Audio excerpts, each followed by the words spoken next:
Hey les bambins, j'espère que vous allez bien, en tout cas moi ça va nickel. On se retrouve aujourd'hui pour une nouvelle vidéo sur la Première Ligue, la 21e journée, 10 matchs analysés ensemble qui sont les suivants. Liverpool contre Chelsea, on attaque fort, Bournemouth contre Nottingham Forest, un duel de promus, Leicester contre Brighton, Southampton contre Aston Villa, West Ham contre Everton, deux équipes ultra décevantes. Crystal Palace contre Newcastle, Leeds contre Brentford, Manchester City contre Wolverhampton, Arsenal Manchester United, le deuxième choc de cette journée est Fulham contre Tottenham. Avant d'attaquer, n'hésitez pas à venir nous rejoindre sur le site VIP et sur les réseaux sociaux. Tout est à l'écran et en description. N'hésitez pas à mettre un commentaire, à mettre un pouce, à mettre également votre pronostic et surtout abonnez-vous. On fait un point sur le classement. Arsenal a 5 points d'avance maintenant sur Manchester City avec 47 points et 42 pour les Citizens.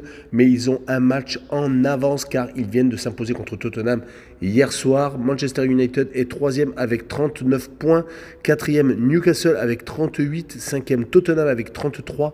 6e Fulham avec 31. Le promu est vraiment très bien classé. 7e Brighton avec 30. Et 8e Brentford avec 29. En fin de classement, 15e Leicester City avec 17, à égalité avec Wolverhampton qui est 16e, avec la 17e place pour Bournemouth qui a 16 points, 18e West Ham avec 15. Les deux dernières équipes, Everton et Southampton, ont le même nombre de points mais sont séparés au goal average, donc 19e et 20e. On attaque avec le premier choc, Liverpool contre Chelsea. Ces deux équipes déçoivent énormément. Qui aurait cru en début de saison qu'ils occuperaient les 9e et 10e places? C'est vraiment incroyable. Ils sont vraiment très loin des places de Ligue des Champions. Surtout quand on connaît la qualité des effectifs. Chelsea a en plus changé de propriétaire et a ultra investi encore 100 millions sur un jeune Ukrainien. Pour ce qui est des dynamiques, actuellement, Liverpool, sur les 5 derniers matchs, toutes compétitions confondues, n'a gagné que 2 fois, a fait un petit match nul. 2 buts partout contre Wolverhampton. Ils ont été obligés de rejouer ce tour de Coupe d'Angleterre et ils ont réussi à s'imposer 1-0 dernièrement. Mais ils ont également 2 défaites très lourdes à Brentford et à Brighton. À chaque fois, ils ont encaissé 3 buts. Leur seul point positif peut-être est qu'à domicile, sur les 5 dernières rencontres, ils n'ont perdu qu'une fois, c'était contre Leeds, et ont gagné à 4 reprises.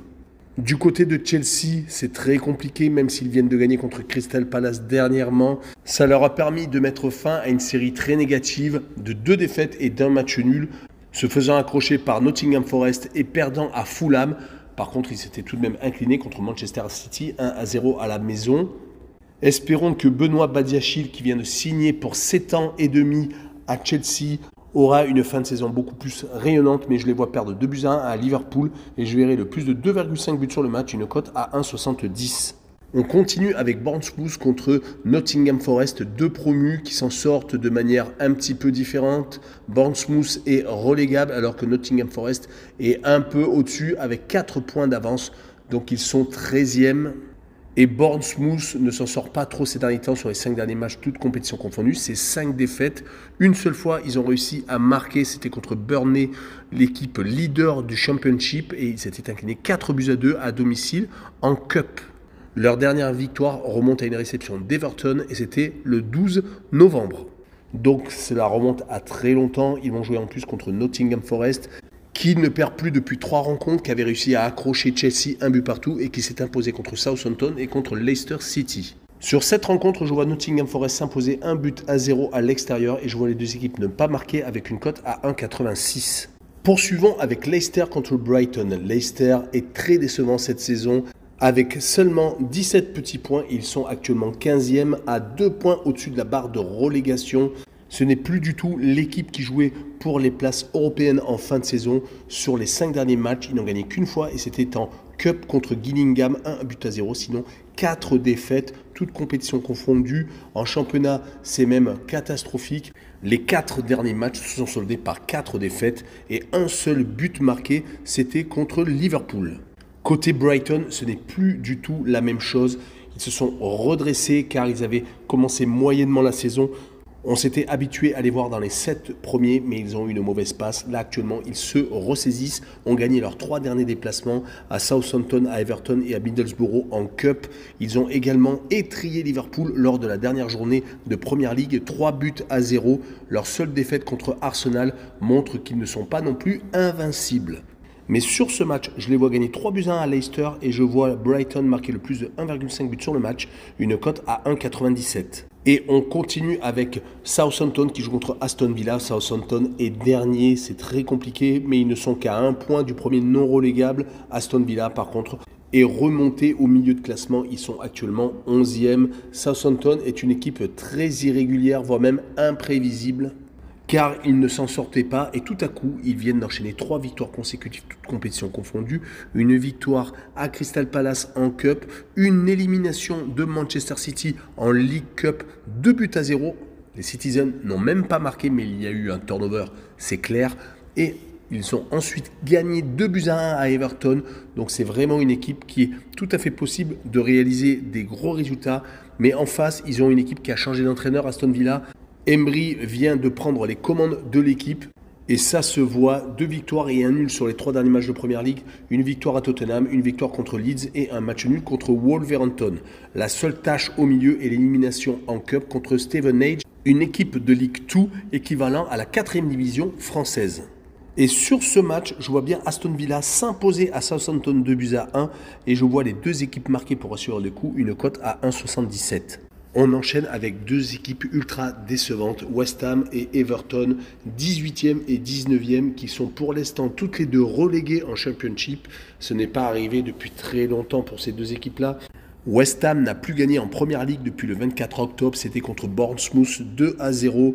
Depuis, ils ont enchaîné 7 matchs sans victoire, 6 défaites et un seul petit match nul. Il était il y a peu de temps à Leeds United, c'était le 4 janvier.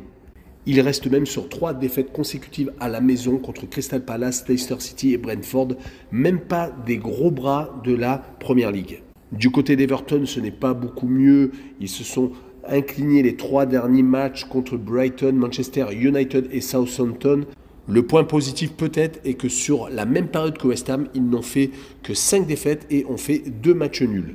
Leur dernière victoire remonte au 22 octobre, donc le même week-end que West Ham, et c'était contre Crystal Palace à la maison.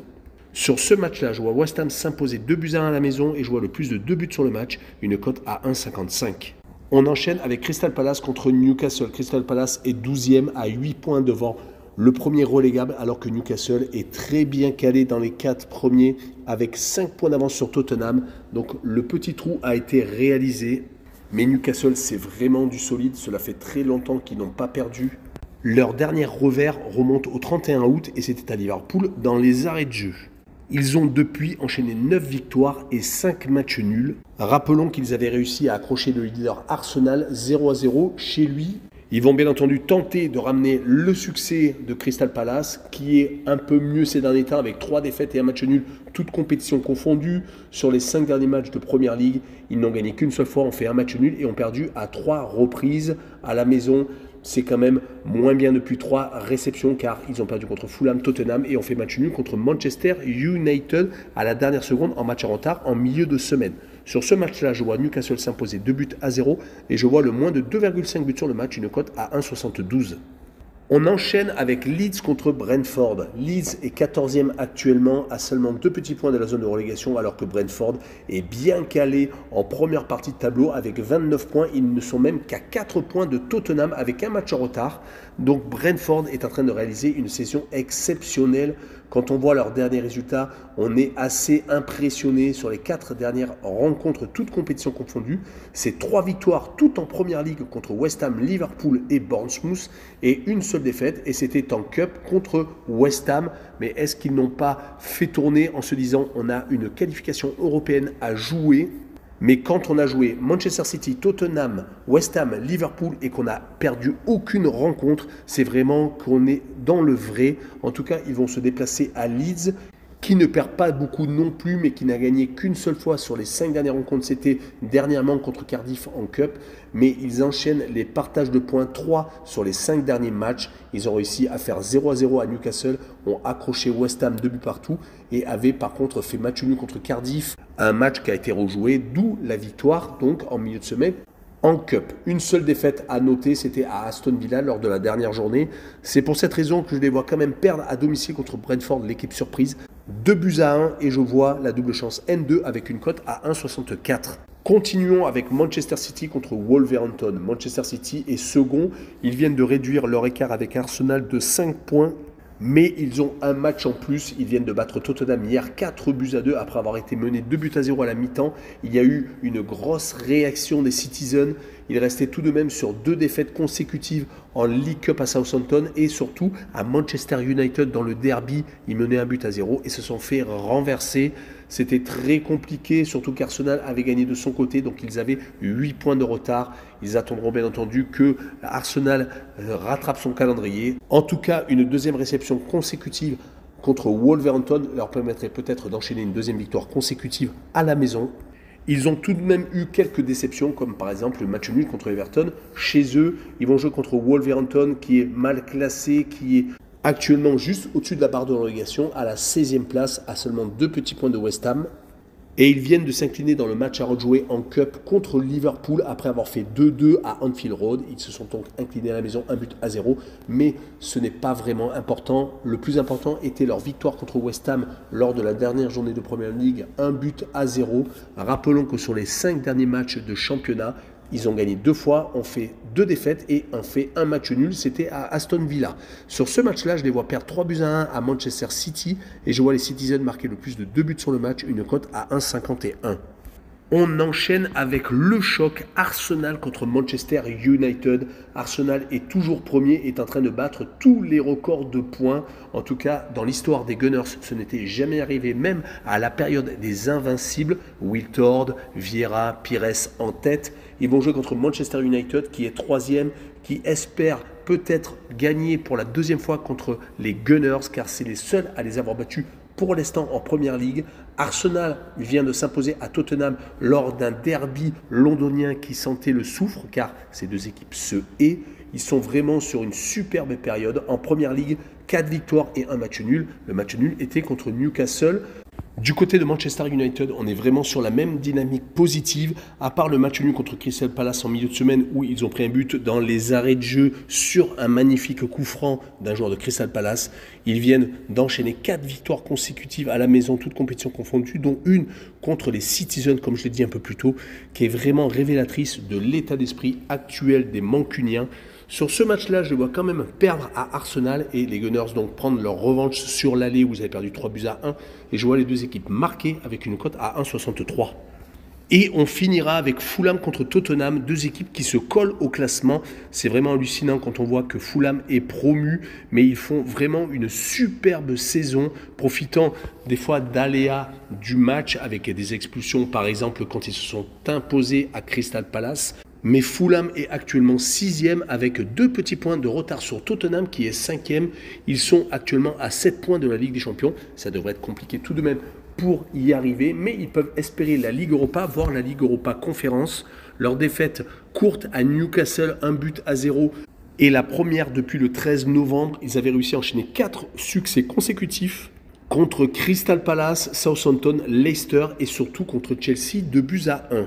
Côté Tottenham, c'est beaucoup plus irrégulier. Ils viennent de s'incliner 2 fois consécutivement en Première Ligue. Un match en retard à City où ils menaient tout de même 2-0. Et contre Arsenal, comme je vous l'ai dit un peu plus tôt, ils venaient de se redresser un peu avec une victoire en Cup contre Portsmouth et surtout une victoire 4-0 à Crystal Palace. Mais ce n'est quand même pas flamboyant sur les 5 matchs de Première Ligue, une seule victoire, 3 défaites et un match nul, d'où leur retrait au niveau du classement. Sur ce match-là, je vois bien un 2 buts partout et je vois le away no bet avec le match nul remboursé, 6 victoires de Tottenham à l'extérieur, une cote à 1,95. Voilà, on en a fini. Ciao les bambins!